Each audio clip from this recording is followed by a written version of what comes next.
We started recording. Okay. Okay. Let's try to.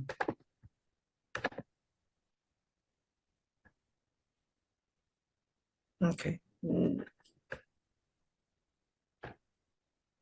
Can you see my screen? Yes. Mhm. Yes. Mhm.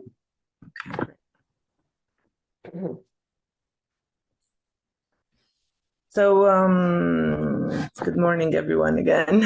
Good morning, Yemeni team. I'll be talking today about propolis. And to be honest, it wasn't easy to prepare the presentation. It was something new for me. And maybe the fact that I found a lot of studies when it came to the infectious activity, and I thought maybe I should be looking for something more specific to cardiology, and that was quite laborious because I found its action on Staphylococcus, Streptococcus, etc., fungi, etc., but I couldn't find something on cardiology, and I thought maybe I should be talking about cardiology more. It was So propolis is you know why, Dr. Amna? I use it for mhm, rheumatic fever prophylaxis, personally.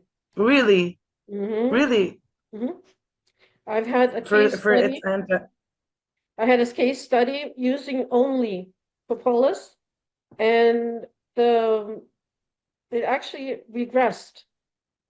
The mitral valve pathology regressed, but it was only a case study, just one case study, because she refused to take medications. She refused surgery. She refused everything.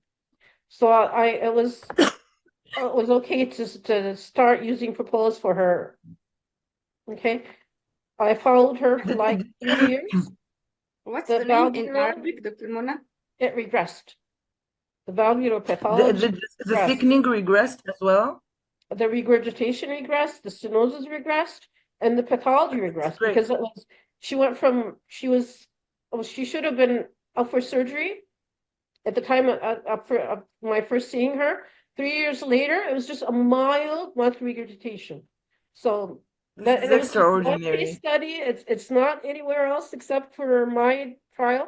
I wish she would try that too. I hope you can try that too. Yeah, What's maybe the for name patients in who Arabic, Dr. refuse Mona?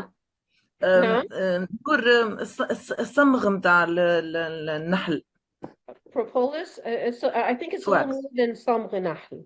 عكبر هو يتسمى أما I don't know what the It's name more is than in just a bee glue is something different. I think propolis, there's an addition to it. It has something else added to it. I'm Okay. not sure, I don't remember exactly, but it's more than that. But I will hope you can all try it out. Yeah, Okay. sure. I'm also Maybe, trying to as you use said, for patients, hmm it would be easy to use it with patients who refuse any treatment because hmm we don't have another option, so we wouldn't be losing anything hmm if we ever tried it. But it's really interesting. It I is. think the Like I said, from 3 years. She went from needing to changing her mitral valve to just mild mitral regurgitation, and that was incredible, that's great. to be honest. Okay. Okay. So it was really laborious to find something about cardiology in particular regarding propolis. Mhm. It's a sort of a bee glue, and it's the word itself. It's old ancient Greek for defense of the city because that's what's used by the bee city to defend themselves. Mhm. It's a natural component made up of resinous mixture of honeybee compounds, and it has been used in medicine since the year 300 before Christ. So it's been really long time since we are using propolis in medicine. I will be talking about different activities of propolis, starting with anti-atherosclerotic activity. And to be honest, I found a lot of pathways regarding every single activity with too much biochemistry in it, too much numbers and alphabet together. So I tried to keep it simple, just the main mechanisms without getting into details. So for atherosclerotic activity, it helps with cholesterol modulation, inflammation regulation. It has antioxidant activity and anti-inflammatory activity. It reduces the levels of radicals of oxidative stress. It inhibits the endothelin and vascular endothelin growth factor secretion and interferes with the activity of matrix metalloproteinase. These proteinases are active during tissue remodeling, vascular remodeling, and adverse remodeling, myocardial adverse remodeling. It has an antihemostatic activity. It inhibits the ADP modulated platelet aggregation. So we have less and less thrombi when using propolis. And I found that most of the studies were on rats or mice. There are some studies on human on human, but most of them are on rats or on mice. And I also found out that the propolis is different from a country to another. Chinese propolis has some activities. I'll show you a table at the end. Brazilian propolis has other activities Do you know why because it differs from country to it's country? where the bee goes to eat, I guess. It's Yep. like the honey, Exactly, the the diet, the bee diets. yes, That's why yes, that's what makes it the bee different. diet, exactly. It's like the honey. It has different tastes, and the propolis has different activities. Mhm. It also has an antihypertensive activity. It modulates the vascular tone. It increases the nitric oxide availability, so more vasodilation, less vasoconstriction, less hypertension. It reduces the TNF alpha and the interleukin 6 levels, so anti-inflammatory action. It enhances the endothelium-dependent vasorelaxation, so again, vasodilation. It decreases the serum levels of angiotensin 2, endothelin, and transforming growth factor. And as you know, it's the renin-angiotensin aldosterone system that causes most of the times hypertension. So as a summary, it reduces blood pressure. It has an endothelial protecting activity, improves the oxidated LDL-mediated oxidative stress, increases the antioxidant and enzymes activities, protects the endothelium against lipopolysaccharide-mediated endothelial dysfunction, inhibits apoptosis and autophagy, and prevents the glucose-induced impairment of endothelial-dependent vasorelaxation. So it could be really useful in diabetic patients for to prevent the endothelial dysfunction. This is quite a summary of different origins of propolis and their different actions. For example, Brazilian propolis, red Brazilian propolis is useful for endothelial and myocardial protection, antihypertensive, and anti-atherosclerotic, but no use for antihemostatic and anti-angiogenetic activity, and so on and so forth. It also has an activity preventing cancer and in treating cancer. I found some studies about it. So cancer and infections, and because it has anti-angiogenic activity, but I didn't talk about that because I tried to focus on cardiology. So no infection, no cancer. It's used in creams for burns and for dermatologists. It's used in toothpaste for dentists. It helps prevent gingivitis. But again, I didn't talk about that in the presentation because I thought it would be too much. So that was it about me. I tried to keep it short. Let me know what you think. Thank you for your presentation. I'm just trying to open doors for you. It's not all Yes, about, it's really it's interesting not all about drugs.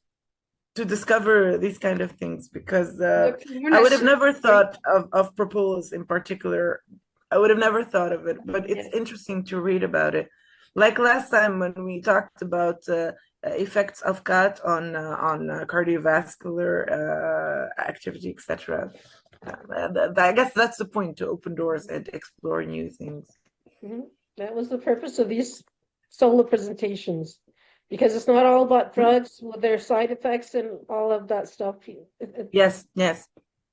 medicine is so much more than just drugs. Okay, that was True. If you point want, I'm if you trying want to to express use to you. it, What, Nina? how if you want to use it, it will be once daily. The dosage. There's propolis in the pharmacies. It's sold as Okay. capsules, but I Complement really capsules. recommend that. Yes. You Yes. can get them from the herb store. Mhm. They sell it in Egypt. They sell it like it's a little sack. It has 10 grams of propolis. It's dark in Okay. color. Usually I tell them to add it to honey because when you add it to honey, honey intensifies, strengthens the Okay. power of anything. You add to it 4 times. So anything that's added to honey, you get Okay. 4 times the strength of its original strength. Okay. So I usually tell them to add those 10 grams to, if it's a severe case, I tell them to a quarter kilo of honey. If it's a mild case, I tell them to add this little sachet to half a kilo of honey. Okay. But when you mix it, the resin it mixes with the honey, and the honey goes darker.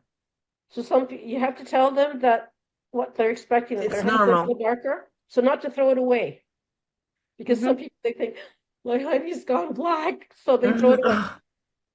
This is the most nutritious form that you can get, and they have to store it in a dark place. Mhm. Don't expose it to sunlight and all that. So that's how you use it. You take 1 small teaspoon daily, and you stir it in like a half a cup of water, and you drink it. Okay. Okay, Okay. it's very, Thank very you. simple. Maybe I'll be trying this for my Yes, I take it back for pain and for colds my neck pain. I don't know if it's and for useful, colds. but I'll be trying it. It's anti-inflammatory. It's good for everything. You know, I got to the point where when I get a wound or something, I add it to my wound as an antiseptic. Okay. Have you heard of bee venom? Has No. anyone, Bee Yemen, have you venom. heard of bee venom? No? You have to I research. know what it is, but I haven't heard of its use in medicine. Bee venom was scientifically proven for breast cancer. So you need to research that. Research bee venom as well. Yemen, have you any experience Yes, with I that? will. Yemen, can you hear us? Do you have any experience with propolis or bee venom? What? Can you repeat? Do you have any experience with propolis or bee venom? No, we didn't know. What is its name in Arabic? صمغ نحل. صمغ النحل. صمغ النحل. Yeah, we have this but we didn't know that they can use it in such thing. I use The first time. And bee venom, less Is the bee venom in I really don't like it.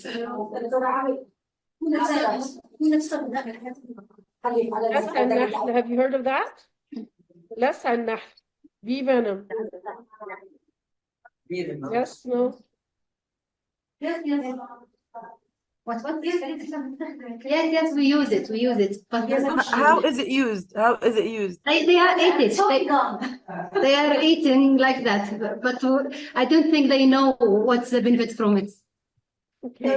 You know, we will ask our parents. Some people use it as a chewing gum. Chewing gum. Chewing gum. Okay. Yes. That's very nice. chewing gum chewing النحلة شخصيا معناتها مش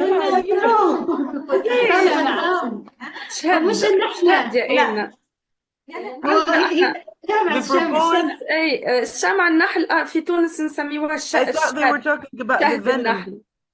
No, they eat the honey and I thought they were talking about the venom. That اسمه propolis. العكبر. How do you use venom, Dr. Muna? For bee venom, you can actually catch the bee and have it sting you. And we're at your acupuncture points. Oh, have you heard of acupuncture? Yes. What were you doing? Has any experience with it? Acupuncture? Yes, Hagema. I did because I have the neck pain. Well, we have some centers that do it here in rheumatology centers. They have Chinese doctors that it's actually in the hospital that where I used to work, the hospital where I worked the most. We have Chinese We have, yes, in my doctors hospital we have Chinese that and we have acupuncture. Okay, Can use that now. is great.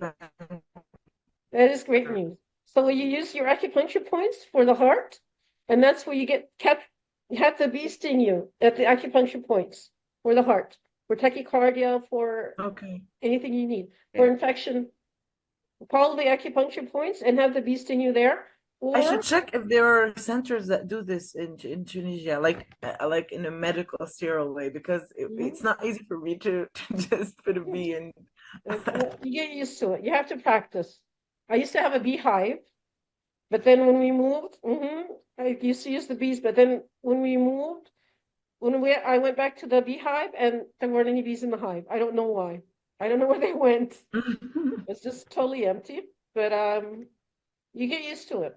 You have to know how to handle the bee and capture it, and Yeah, it's something to learn, practice. It needs practice. to practice, Another yes. way you can have your bee venom in Egypt here في مصر واللقاح. It's a research center.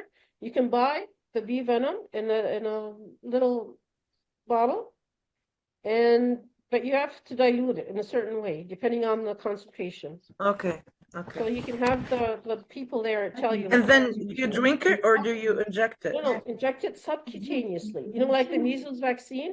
Yes, And have it like it has to pop up, ebb up. yes. So It burns. It really burns. So you have to know beforehand when you're going to have a bee sting. It's like a bee sting. It yeah. burns. Okay. Okay. Okay. I hope you can research that. I'm opening doors for you. Research bee venom. Research for pollen. Dr. Muna, it's not that painful. Yes. It's not that painful. I mean, It is. I'm sure it's When painful. you get used to it. يعني بتتعودي عليه. بتلسع. so the لسع. next time it will be. بتتعودي عليها. When you're expecting it, خلاص بتبقي عارفة إنك هتلسع. I try one these things one time, and it is very painful. Maybe there is some illusion for our CNS, because the very pain may go. الوجع اللي بتسببه النحلة هو بيضيع الوجع الأساسي، كأنه خد على الجهاز العصبي أو شيء. That's a good point. طيب. Do you know, have you heard of hijama? Yes. Yes. One of the mechanisms of hijama, did you use it in Yemen? Yes. Yes? Yes. Do you know the mechanism of hijama? Yes, well, They are cutting. They do come cutting mechanism. I don't know. okay. I will send you a video in the group, all right? I'll send you a video about hijama. Inshallah, bismillah. Okay? إن شاء الله. Okay, يا حبيبي. You wanna, Noor, do you have a presentation? Noora. Yes. Do you have any questions first before we move on? No, go on. Okay, Noor. Do you see my screen? Yes. Yes. Yes. Okay.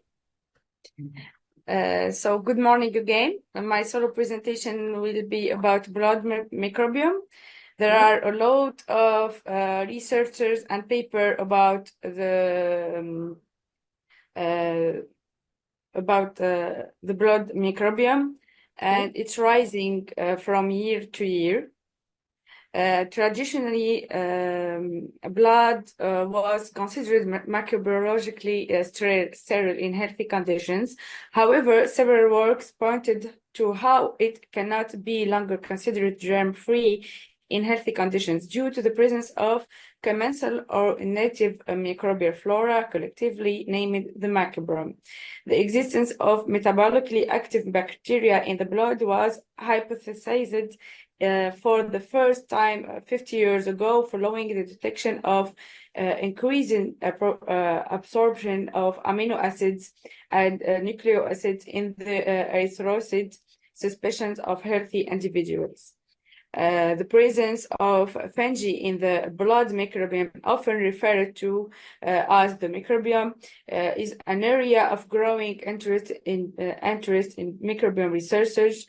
Here are some key points about fungi in the blood microbiome. So, about fungi diversity. The microbiome includes a variety of fungal species, both commensal and pathogenic. Common genera can include Candida, Aspergillus, and Malassezia. Fungi can play a role in maintaining homeostasis within the microbiome. Some fungi may help modulate the immune response and interact with bacteria, contributing to overall health. This is an example of identification of blood microbiome composition in the healthy and diseases. For healthy, we find actinobacteria, firmicutes, proteobacteria, and bacteroidetes. For cardiovascular disease, we find more actinobacteria and proteobacteria. In chronic kidney disease, it's proteobacteria. In diabetes, it's bacteroidetes, and etc. Several studies detected most of the blood microbiome in the gastrointestinal tract, even if it presents marked taxonomic differences compared to the gut microbiome. Other sites of our origin are the skin, oral mucosa, where broad bacterial phyla were detected. Maternal origin is an alternative hypothesis to explain the source of the blood microbiome. The vertical bacterial transmission is indeed a phenomenon already known in animals for gut microbiome bacteria. Microbiome presence was detected in various perinatal tissues, such as umbilical cord blood, meconium, amnion, and the placenta. So about the blood microbiome localization, we found chlamydia in the peripheral blood mononuclear cells. We find firmicutes in and Staphylococcus, Streptococcus, Staphylococcus epidermidis in white blood cells and red blood cells. We find proteobacteria and Pseudomonas in plasma and red blood cells, and we find finally actinobacteria in blood samples. Many studies have profiled the dynamic changes in the blood microbiome during various pathological conditions, including cardiometabolic diseases, malignancies, inflammatory and immune disorders, and hepatic, respiratory, and dermal disease. I will summarize recent evidence of the blood microbiome in cardiovascular disease. I will send you the reference of the article if you want to have an idea about the other systems and the role of dysbiosis in other pathologies. But I will focus in cardiovascular disease. So let's start with myocardial infarction. Some studies found that Colobacterial order and Colobacteria family were reduced in MIA groups. Cholesterol degrading bacteria like Nocardiaceae, I'm sorry, Aerocaceae, Cordania, etc., were decreased in MIA patients. For cardiovascular disease, some studies found that phylum Proteobacteria was positively correlated with Eubacteria. Eubacteria was inversely correlated with cardiovascular events, and Proteobacteria enhanced cardiovascular risk. For diabetes and obesity, healthy and diabetes individuals shared similar blood microbiome, largely composed of film Proteobacteria, and 6S rDNA concentration was higher in those who later developed obesity and diabetes. I think that, do you know Dr. Raoul from France? He's doing, he's known in Tunisia and France, and he's doing a lot of research about bacterium and dysbiosis in diabetes and persons who have diabetes. And he says that he found the medication who will stop diabetes. It's only research, but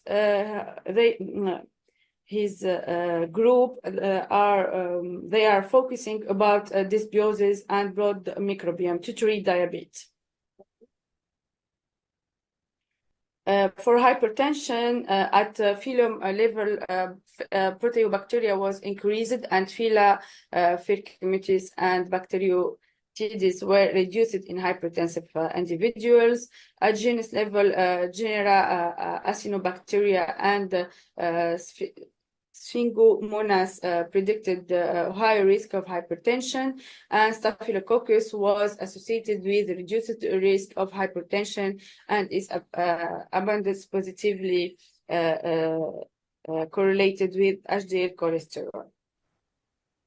So, to summarize, understanding the microbiome can influence treatment strategies, particularly in managing infections and supporting immune health.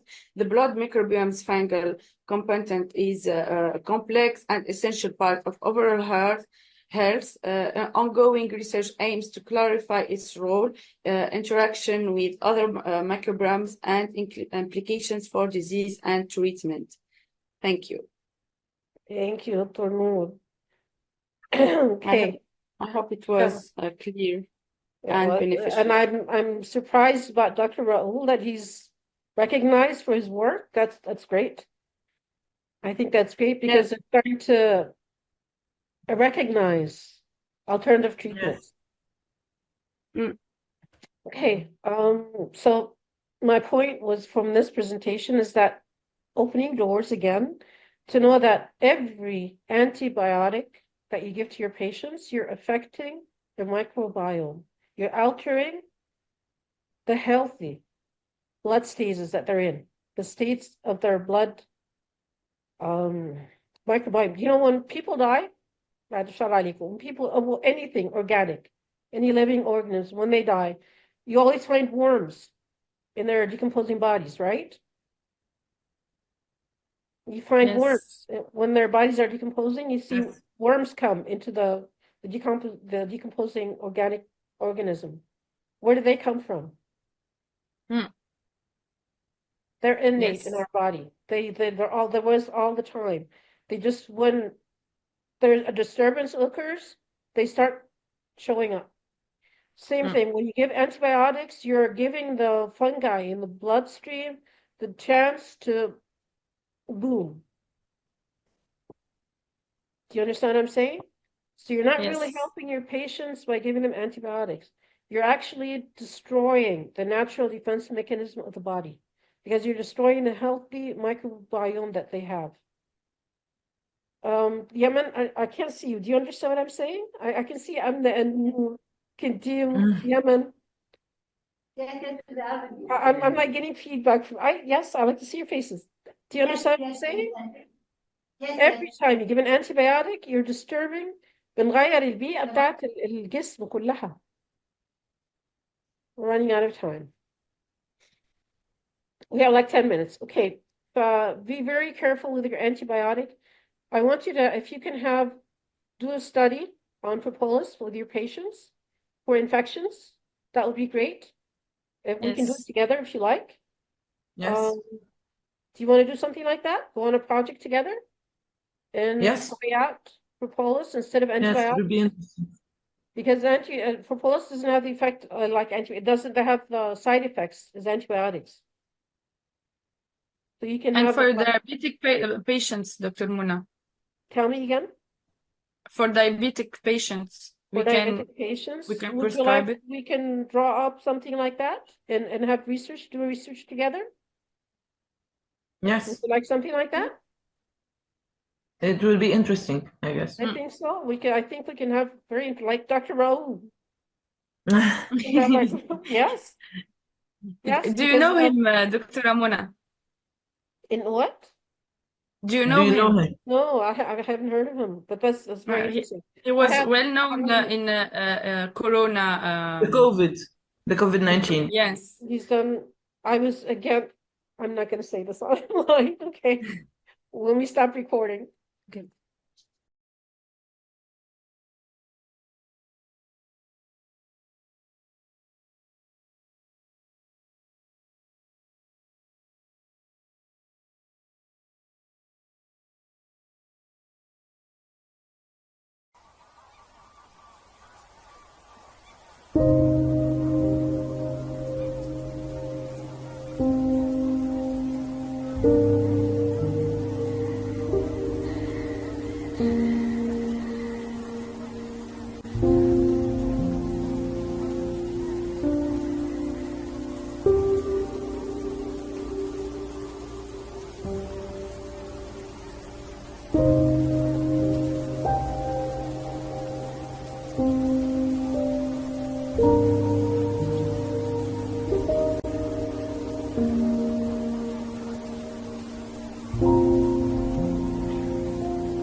Okay, حاجة تانية before we go off. Rheumatic fever is not about drugs, like I was saying. You have to tell your patients the following. هقولها بالعربي. This is what I tell my patients. Alright? يا سامعين؟ بالعربي. ايوه سامعين.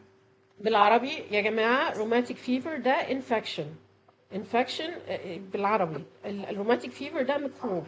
الميكروب مدخله سامعني؟ مدخل الميكروب مدخل الميكروب من هنا. فعشان الميكروب قبل في ناس بتبقى حساسة للميكروب، ده اللي بيجي لهم المشكلة دي، وفي ناس مش بتبقى حساسة للميكروب. أنا بحاول أبسط المعلومة في my patients. فاللي عنده الروماتيك فيفر ده يبقى أنت عندك حساسية للميكروب ده. كلنا عندنا. ممكن أنا يجيلي الميكروب ما يعملش نفس اللي بيعمله معاك. ادام انت عندك غالبا بيبقى mostly girls. ادام انت عندك الميكروب يبقى انت حساسه ليه. بعمله ايه؟ I have to stop it هنا قبل ما يخش جسمي واضطر اخد الحقنه. احاول امنعه من هنا اهو. امنعه من هنا ازاي؟ احنا مسلمين most of us صح؟ واحنا بنتوضى اوكي بنف استنشق وبنف. so I'm clearing المنطقه دي. وفي الصيدليه في رذاذ ميه بحر. عندكم؟ Do you have it? Yes. Yes. Use it. Yes, use it to sanitize النوز. خلاص؟ وانا بتوضى بجيب بيكربوناتو او ميه بملح وبغرغر like that. عارفين غرغره؟ when you gurgle. So I'm clearing الميكروب من المنطقه دي. يبقى I cleared it من هنا و I cleared it من هنا. باكل بغسل سناني، والافضل من غسيل السنان السواك بعد الاكل، وبمضغ لبان دقر لمده تلت ساعه. تلت ساعه is enough عشان العضلات from the jaw. فتلت ساعه كفايه قوي ان امضغ اللبان دقر تلت ساعه بعد كل وجبه. بعمله بالسواك وبمضغ اللبان دقر تلت ساعه. فكده I've cleared الأورجنز من هنا، I cleared it من هنا and I cleared it من هنا. فحتى لو في حاجة هتعدي to the bloodstream بدل ما يعدي مليون ميكروب هي only just one مثلا. That's part of counseling. الجزء الثاني كيس المخدة لازم يتغير يوميا. اوكي؟ الجزء حاجة كمان لو أنا بنام جنب إخواتي. أنا في مصر عندنا population كبير، غالبا بيجي الروماتيك فيفر بتيجي في بور سوسايتي، فبتبقى البيوت زحمة. فحتى لو أنا مضطرة أنام جنب إخواتي يعني بنام واحد راسه هنا واحد راسه الناحية التانية عشان ما يتنفسش في وش بعض. يعني واحد راسه كده وواحد راسه كده، ننام جنب رجلين بعض. الحاجة الثالثة بعد كده لازم أفتح البيت، لازم أفتح الإزاز وبدخل الشمس عشان تطهر لي البيت. اوكي؟ كمان حاجة ان انا شخصيا بقى لازم بشمر ايديا بشمر رجليا، بفتح الازاز عشان تبقى شمس مباشرة، وبقعد فيها 10 دقايق اتشمس يوميا. ما اجيش يوم الجمعة واقعد ساعة، لا انا عايزة كل يوم 10 دقايق بس، مش اكتر من كده. بس لازم اكون جلدي بير، بمعنى ان الشمس sunlight بيجي على جلدي بيمص اشعة الشمس وبيطلع لي فيتامين د. فيتامين د ده عشان المناعة وعشان العظم وعشان حاجات كتير قوي في الجسم، بس من ضمنها ان المناعة عشان الروماتيك فيفر عشان الانفكشن. دي الكونسلنج اللي انا بديه للبيشنتس. اوكي؟ قولوا لي كونسلنج بتدوا ولا انتوا ما عندكوش اصلا؟ بتشوفوا روماتيك كيسز بتقولوا لهم ايه في الكونسلنج؟ قولوا لي. بتقولوا لهم ايه؟ بتقولوا ايه انتوا للمرضى بتوعكم بتوع روماتيك فيفر؟ انا غالبا روماتيك فيفر بيبقوا بنات. انا حتى we talk with the patient about dental hygiene, about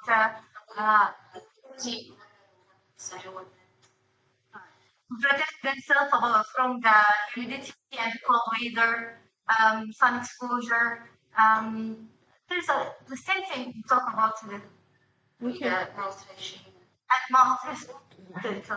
I'm happy enough had to be I'm كده Because rheumatic fever is endemic area here in Mhm. Yemen. So we try to educate our patients about that. That's great. That's great. And you don't see rheumatic fever, صح? You don't have it أصلا. You don't have it. Rarely. We still see mitral stenosis due to Myxoma, rheumatic. Yes. But rheumatic fever, they are usually seen in rheumatology. They don't send them to cardiology. okay. They send them for echocardiographies, and if the echocardiography is okay, we just send the patient back, and we don't treat them in cardiology. So we don't see them in cardiology. We only see patients with valvular stenosis or regurgitations, And advanced which cases. follow the valvular heart disease guidelines. Advanced cases only, yeah. You don't see the Yes. preliminary cases. We don't see the carditis, and we rarely see them. We rarely see them. They treat them well as a cardiologist. We treat them as cardiologists. We see them from the very beginning, yes. But so Tunis, they only see the advanced cases when they have complications. Well, they don't see the early cases. Well, there's cardiac complications, but joint pain and no, It's not your story. no. Okay.